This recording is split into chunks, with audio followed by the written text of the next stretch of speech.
Guys, welcome to another edition of the Cook and the Coach podcast. I'm Baeza. I'm the coach. I'm Kenny. I'm the cook. Welcome, everyone. Today, we're talking Harry Potter, Goblet of Fire. We're just kind of catching up. This week, there's not going to be any presidential debates, so our political shit-talking mini episode, we might be doing something along those lines later in the week, but we kind of wanted to check in, and later in the week, we're also going to do the cooking and coaching segments, but I literally just watched Harry Potter and the Goblet of Fire last night with the family. So, Baze, we should probably say, for anyone who's new to the show, I have never watched the Harry Potter movies. Baze has.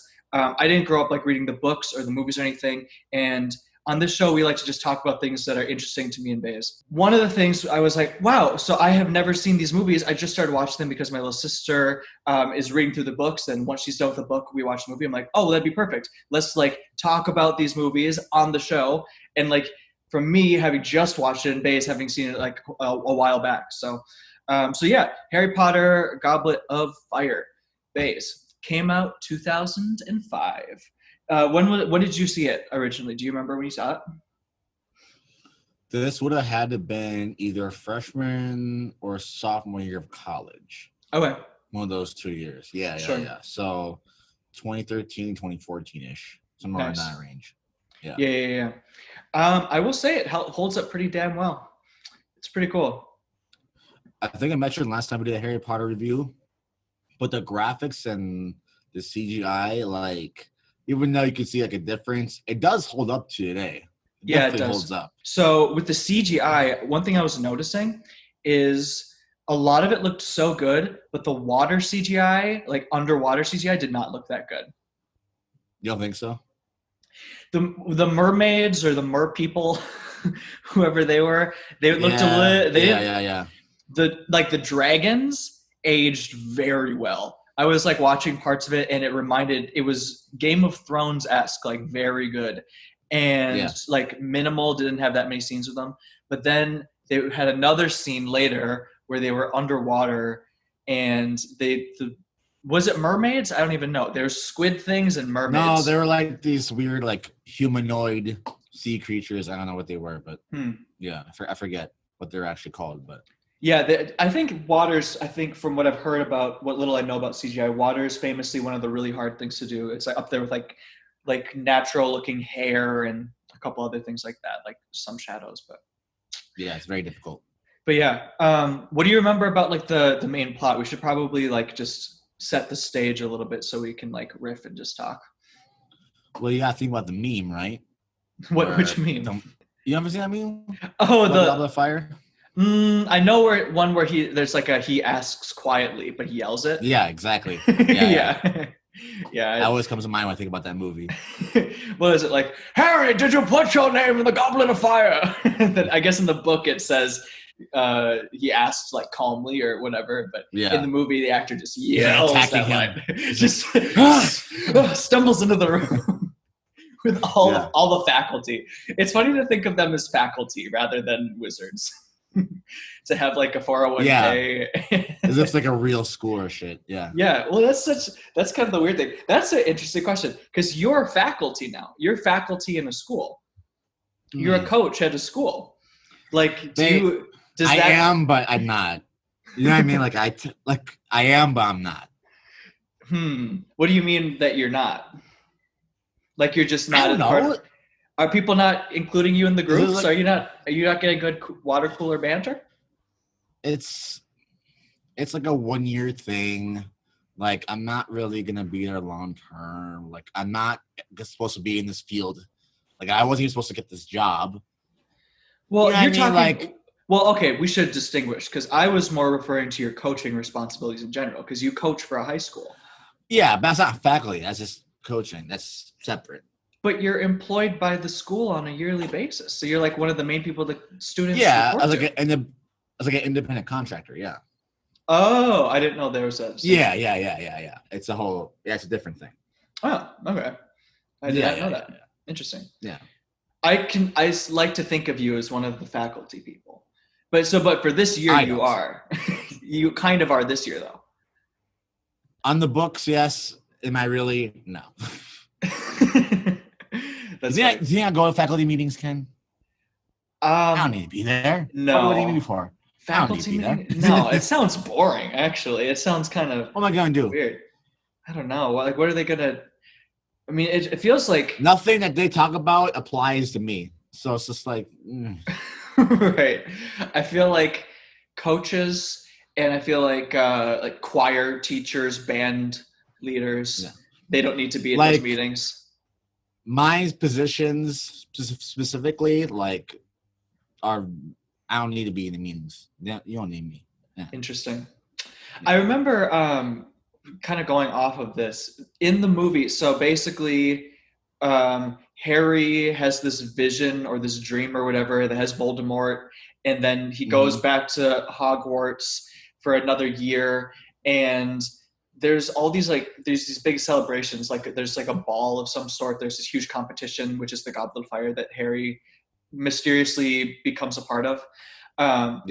One of the things that really reminded me of high school was they had, remember that they had a couple big, it almost felt like homecoming week or like school pride day or something like that, where like everyone gets together in the gymnasium and there's dancing and like special like balloons and a lot of music. Really reminded me of that. All of that to say, do you remember one time we went to for people listening, we went to the same high school together for a couple years, Baeza and I. And I think it was sophomore year at Concordia. There was supposed to be a catapult that the science teacher made, and the catapult was supposed to shoot T-shirts into the stands. Do you remember this? Mr. Bowl. Okay, so Mr. Bowl, he was like our science teacher. He created this like catapult, and it was gonna be like, it was like this huge T-shirt launcher, and it was gonna be one of the main really exciting things about homecoming week or something. And the music was going. It's like, all right, it's time for the T-shirt cannon.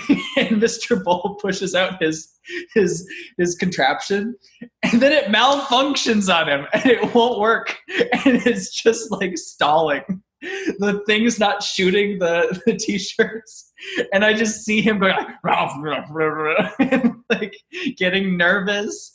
Oh man, it makes me laugh to this day. That's like in my head.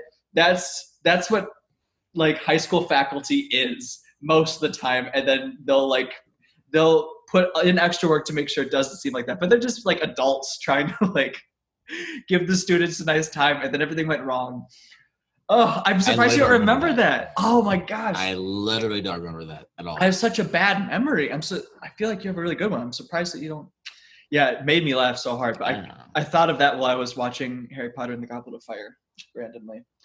But we should.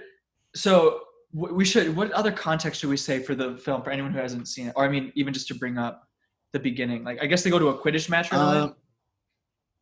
I mean, this is where the story of like, you know, episode 1 through episode 8, like it kind of like starts to pick up a lot big time here, you know? Yeah. It gets like a lot more intense, a lot more serious, you know? Yeah. Darker. How do you feel about the writing? How are you feeling about it? Definitely darker, right? It's darker, which I like. One thing I was thinking about how it's getting progressively darker. It's nice because the audience is like presumably growing up with the story as they're watching more. And each movie, it's like, oh yeah, well, like the last movie wasn't that scary. And then the next movie comes and it's like a new level of dark for them, you know? So that was cool. I could see if I was younger, really feeling like I was like really pushing the boundaries of what I would be allowed to watch. Like my sister Nellie, she's younger, and she had to like cover her eyes for certain parts of it, and it's like, man, yeah, that's a lot. I lost my train of thought there. There was like a kind of, I don't know if I'm reading into it, but I kind of had a sense of like terrorist Ku Klux Klan vibes with near the beginning. So after they go to the Quidditch match in their magical tents or whatever, they stay in their magical tents. There's like a bunch of people, I guess, who are part of Voldemort's legion, and they burn the tents. Posse, and they have these big ass pointy hats, and they're just burning everything. And Mhm. yeah, that was kind of, it reminded me of, you ever watch Indiana Jones? Like the Yeah. original movies? How there's like so much about, there's so much like Nazi imagery and things like that. And in subsequent movies, there'll be like, if you really want to show like evil incarnate, it's Yeah. like you'll show like you know, like the super clean lines of army people like looking up. You know, they do it in Lion King. Is a good example where Scar is like singing or whatever, like the "Be Mhm. prepared," and then you know, like the Yeah. Yeah. hyenas are doing the march and everything. So Yeah. yeah, that was like kind of dark actually. I was kind of surprised that they put that in a movie for like younger kids to see. But I mean, it was not a bad. Kind of surprised me though. Yeah. Yeah, it did. I was like, oh my gosh, it was like it just went dark really fast. I'm like, oh shit. They're like, because in the at the beginning of all these other movies, the actual danger isn't that imminent. It's like it's slowly building up to these insane reveals later on in the movie. You know, like in Right. the previous movie, Harry's on the train and there's like a mysterious thing on the outside of the train, but that's about as dangerous as it had gotten up to that point at the beginning of a movie. And at this point, like 5-10 minutes in, like Harry, like right next to Harry, everything's being burned. So I don't know. Stakes are higher. Stakes are higher. Do you, up until this movie, which would you say is your favorite of the Harry Potter movies? I would do this one. Really? Yeah, I would Yeah. say this I one would say so is for sure. this one for me up to this point. This one would be either my favorite or second favorite. I feel like the previous movie Azkaban was really good too, but Right.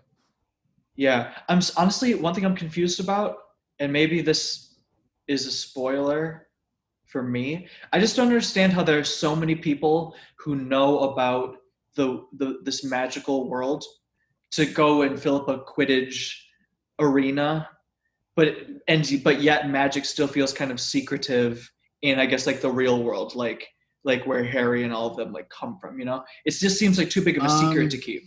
But unless that's a spoiler, don't They'll. explain it. No, it's not a spoiler. They explain that by showing you more throughout the movies. Does that Okay. make sense? Yeah. They Okay. won't like have like characters like talk about it directly, but they'll like show you through like certain like scenes or like transitional scenes. They like show you how that works more. So if that makes sense. Huh. Okay. By the time you're doing the series, it all make more sense about how the world actually works and stuff. Sure. It is kind of confusing still. You're kind of in the middle of the series, but as it progresses, they kind of explain things by showing you and telling you. Gotcha. So just Yeah, hang in tight. It'll all make sense. because they have these like Quidditch stars that are like LeBron James, like these incredible athletes, and it's like, how are there? Crump. Yeah, pretty much. There's like so many. Is that his name, Crump? The big Austrian guy. Yeah. Oh yeah. Yeah. It's like, oh my gosh, like kind of crazy. Like how has the secret been kept? But I don't know. It's a great story though. You were asking about the writing. I really like the writing. Like the way that they're revealing stuff again is really cool. How they like slowly unveil things. How do you feel about Voldemort's acting? You know, Voldemort. That all of that threw me for a loop because I was like, because we had talked about me. I really thought that up until this point of, and again, I've never seen any of these. I don't know how the story ends. No spoilers. I thought that Snape would lose his nose somehow, become very pale, and become Voldemort. But in the movie, they cut Harry's arm and get his blood. They take a bone. They take a hand from one of Voldemort's servants, like, and then they put this old decrepit Voldemort into a witch's brew, and then out comes Voldemort. And I was just confused by that. I was like, oh, I thought that I had a totally different idea of how that was going to happen. Right. I just very confusing. I thought he was a good actor. He was scary. He was like intense. You know who the actor is? No idea. Google him. Okay, let's look it up. Voldemort actor. You might be surprised. Wait. Ralph Fiennes? Is that his name? Okay, let's see. He's been in a lot of things. Okay. Well, he looks nicer without looking like death. Okay, so he was Grand Budapest Hotel. Well, let's see. I'm trying to like see if I've seen him in any of these. No Time to. Oh, he's going to be in a James Bond movie. That's cool. He's in the Lego movie. Wow, he's in a lot of shit. I honestly, I actually don't know his face. I wish I had a better reaction. I actually don't really recognize this guy. What has he been in that I would know? Oh, Skyfall. He's in Skyfall. Interesting. He's been in so many movies, Ken. Like, wow. He's one of those actors who you can't even remember what movies he's in, but his face is all recognizable. Like, you see him everywhere. Like, oh, wow. Oh, whoa. No way. Okay, hold on. Wow, this is so nerdy. Do you ever watch Wallace and Gromit? Yeah. They came out with a movie a few years ago back. It was like The Curse of the Were-Rabbit. You see that one? Yeah. He was in this. That's wild. He was the bad guy. He was Victor Quartermain. He was like the pompous guy who's going to kill the were-rabbit. That's wild. Man, that's crazy. Huh. Yeah, I guess he's just one of those actors where he's just been in so many things that you might see. Because I look at his face, I'm like, oh, he's clearly a famous actor. But I couldn't immediately place him in anything. But I've seen Skyfall. Exactly. But you've seen his face. Like, the face is like, oh, I kind of remember him from something. He was in the... Oh, it said The Avengers. I'm like, what? And then it said 1998. I guess there was a different Avengers movie that came out. Wow. Okay. Huh. Interesting. Well, good for yeah. I think he was great so far. I really liked him. Yeah. I forgot that his one assistant, the crazy guy who used to be the rats or whatever. I forgot that he was still alive. Peter Pettigrew. Yes. So annoying, dude. It's just like, they should have just killed him. Harry shouldn't have I don't know. They shouldn't have, but also then Voldemort, it would have been harder for him to come back. I don't know. You know what I mean? Yeah, I feel that. It's just they could have just squeezed the little rat, saved them an extra time. I don't know. It was good though. I liked the music. I thought that the music was really good. The soundtrack continues to get is just so good. Did you like the music in this one? Yeah, I thought it was great too. You also had Robert Pattinson. Oh yes, pre-Twilight, right? Yeah, pre-Twilight. About 5 years before Twilight. I wanted to talk to you about this. I'm glad you brought it up. Like Robert Pattinson in this, huh? Like he was good, and it's just wild, man. Just solid. How old was he when he was in this movie? Do you know? I want to say around 20. Really? Okay. Interesting. Maybe a little younger, but around 20, yeah. Wow. Just like... So he was like his mid-20s when he did Twilight. Really? I thought he was younger. Maybe, mid-20s when he did Twilight, yeah. Let's look it up. Because now I'm very curious. I could be wrong, but that's what I think it was. Pattinson, age during age in Harry Potter. Pattinson was 17 years old when he was cast as Cedric Diggory in the Harry Potter franchise. Okay. Wow. Well, it still looks, that's pretty crazy though. But yeah, I was like, oh my gosh, he was a great actor. He was good right away. Yeah. It's wild. He's solid. I feel like he's one of this generation's like really good actors. I don't know. Because he's Twilight, he gets shit on because he's been in Twilight. He's like actually a good actor though. He's actually a good actor. Yeah. I just get annoyed because I'm like, what teenage boy, if we're being honest, famous and rich people come to you and say, hey, you're so talented and attractive that we'd like to give you millions of dollars to be world famous and act in a series of movies and girls will like you.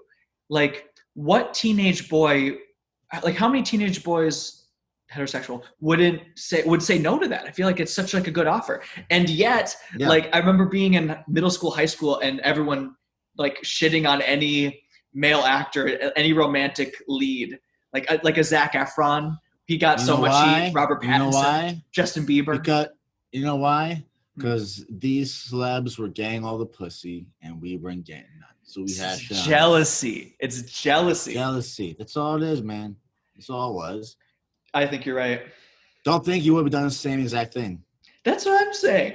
We all were secretly like, man, well, maybe someone will come to our high school and ask us to be world famous. Exactly. We were hoping the same thing. This guy did it. He was out there, 17 He years was old. out there. It's wild. He parachuted into a franchise that was already so successful with amazing child actors and like held his own like right away. He was great. Speaking of which, what are your thoughts on dynamic between the three main characters there? He's a little bit older now. The writing's getting a little bit different. There's some Yes. collisions now. What do you think of the dynamic right now? Well, I really felt like this whole movie really reminded me of like a mid 2000s teen high school movie because of the romantic elements. Like it really felt all the drama, the misunderstandings. Definitely had that vibe. Yeah, right. And like even the dance party that they have at one of the high school function, or the school functions, it felt very mid 2000s. It really did. They literally had a guitar. They had like a punk singer at one point or something, or like an alt rock person. You remember? I was about it. It's kind of cool. It reminded me, yeah, it was like an Amanda Bynes movie or something. Like, oh my gosh, this is wild. Is that the name of her, Amanda Bynes? That one chick who is like a Disney star. Yeah, do you remember what I'm talking about? Okay, yeah. She's one of them. Yeah. It's been a long time. I'm forgetting which movie. What's that movie she was in? She played. It was like a soccer movie. She's in several. Yeah, she's the man. That's the one. It kind of reminded me of She's the Man a little bit, but in a good way. It's a vibe for sure. It was. Ron is getting pretty. Speaking of jealous teenage boys, he is very jealous in this one. He's really moody. He's not talking through his feelings. He's pushing his friends away. Very emo. Oh, and his hair. Oh, I've been there. It's there. Kids today won't get that era. That era hits us pretty hard. We understand that era. Goodness. Yeah, absolutely.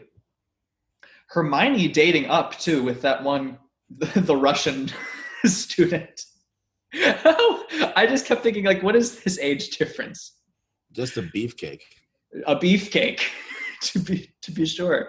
He went crazy in that maze. So does that for people, just like to add a little more context? So the Goblet of Fire is like a several month competition of super dangerous challenges, and like a few select students are chosen to compete, and it's like a really dangerous competition. Is that fair to say? Is that a fair summation?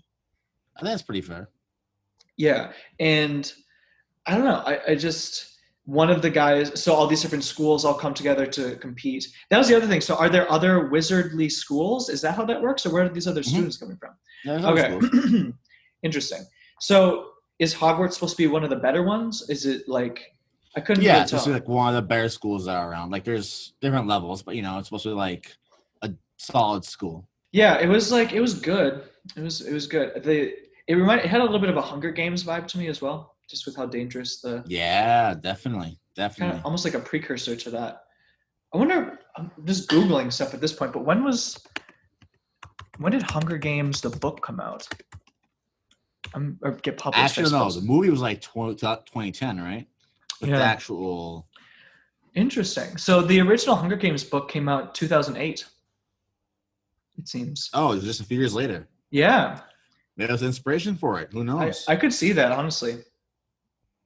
There's kind of that element.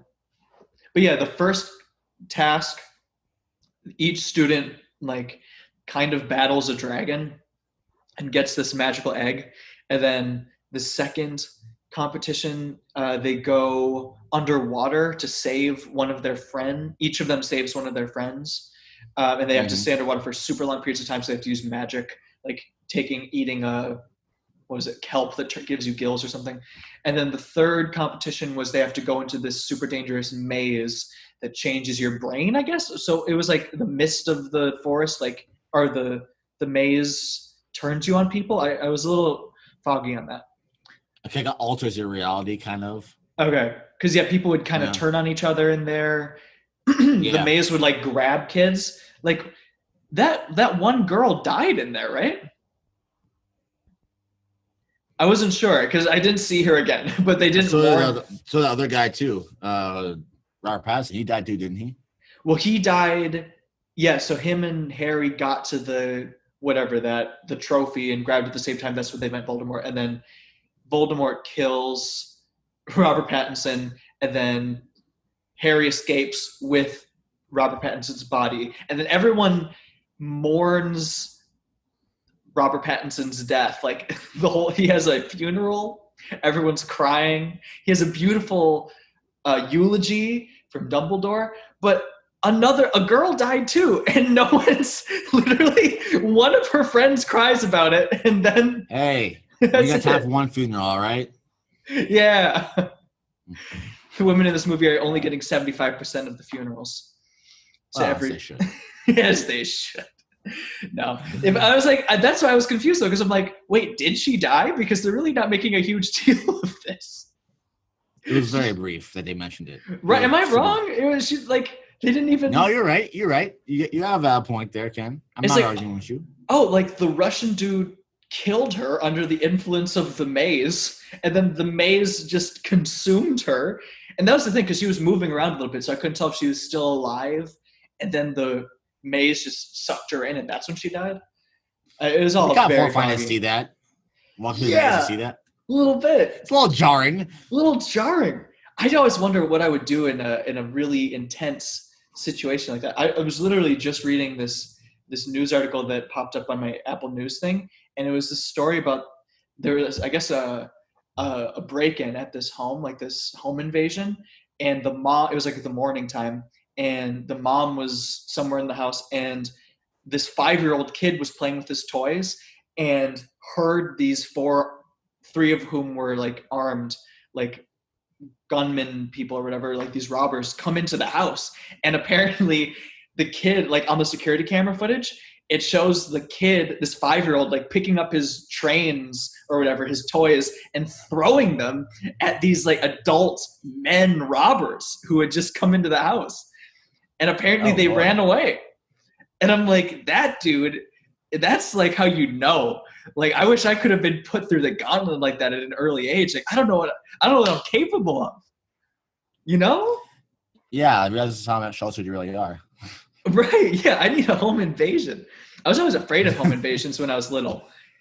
Yeah, you were up East Side. Yeah, you had a little bit of yeah, well, I wonder. Stress. Yeah. I don't know if I told you this, but it really made me laugh. I think I might have, but it's worth repeating. I was going through my, because I grew up East Side St. Paul, which is a little bit of a sketchier part of Minnesota, and good people, a lot of crime, and there was, I was going through my old photos just to like scroll through memory lane, and no joke, like the first thing I came across in my Photos app was a literal dumpster fire a block away from my house. It was literally a roaring fire in a literal dumpster. Nothing wrong with that. Kitty corner from my bedroom.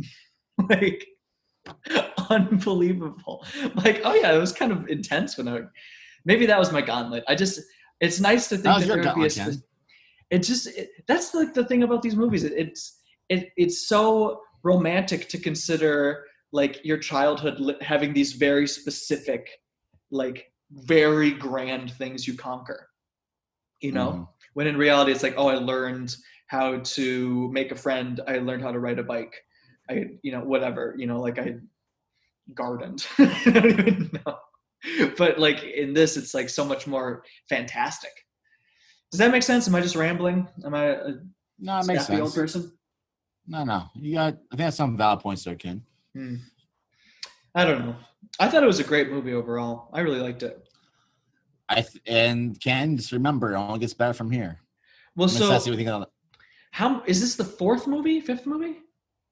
Only the fourth movie. And there are 7 movies altogether. 3 more to go. Oh, that's right. Wow, that's fantastic. See, that's the other thing. I was expecting Voldemort to be implied for way longer. So that was the other jarring thing, that I didn't think he was going to actually be a part of this till later. But see, now this is where it gets good, because now you see Voldemort in like full effect, and I get to see like what he's really like. Yeah, I guess so. He's man, he's such a it's just like these super villains in these stories, they get cocky and they play with their, like in Lion King, like you're playing with your Cocks? supper. Yeah, Noel. I'm sure they do from time to time. They're sexual beings. Mm. They have to do it, but they'll taunt the hero. They'll taunt their foe, and then that's always how they get away. If they had just killed Harry, it would have been easier. When he was tied to We've been done. the statue, that's when you do it. But you always have to explain. Well, maybe the rest of why they didn't kill him right away. See, again, going back to my theory, I do wonder if Voldemort wants to. Maybe talk about it later on in an upcoming movie. Who knows? Maybe they address that. I think we've been hinting at this. And I think it's entirely just be possible. patient. Everything will make sense. All your questions will be answered. This really is a good point. This reminds me of like Kim Possible, where like Dr. Draken is always, boasting about his master plan.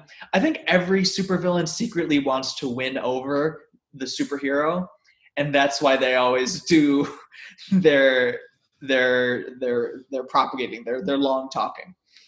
Right.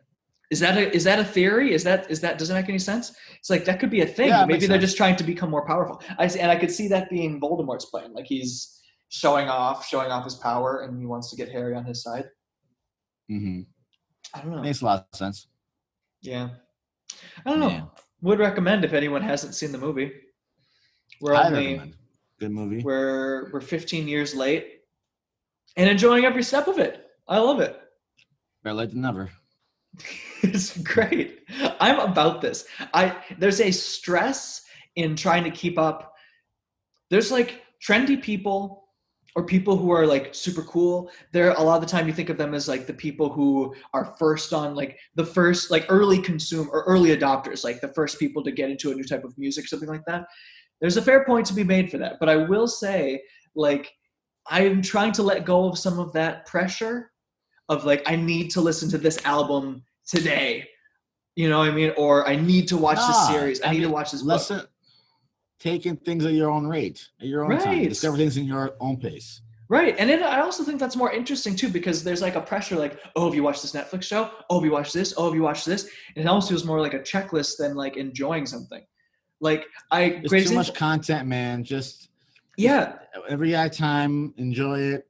And I feel it's more when you get to it. Sometimes it's really fun to be on the beat with it and exactly with people as soon as it comes out. That's really fun. It's also really fun to not even know about something for a long time and then randomly discover it. It's like that's such a unique experience. Like everyone's already encountered it and you're like seeing it for the first time.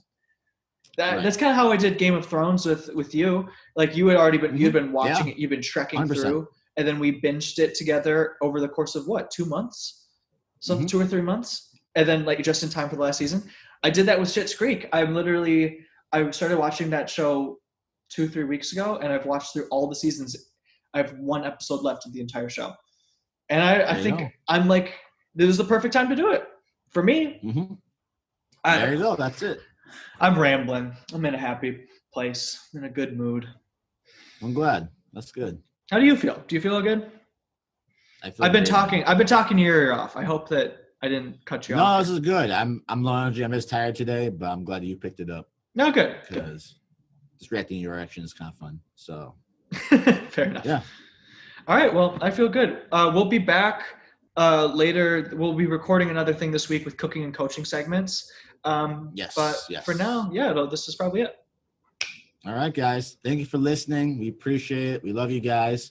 Please share it with a friend. Please tell someone else about the podcast. Get the word out. You can find us on Instagram at podcast, the Cook and the Coach. Twitter, the Cook and the C1. Me, of course, as always. You can find me on Instagram at Baeza Tensaya. You can find Kenny online too. Ken, where can they find you? At KPMartin2 on Instagram, also at Haymarket Catering. That's my food page. And I make music. You can look up Kenny Martin Bucket List anywhere music is streaming, and you can listen to that. And subscribe to the YouTube. Leave us a comment. Let us know what you like. Share us on Instagram, social media. And we'll be putting out more stuff. Love it. Guys, we thank you. We appreciate you. Have a good one. We'll see you next time. Peace.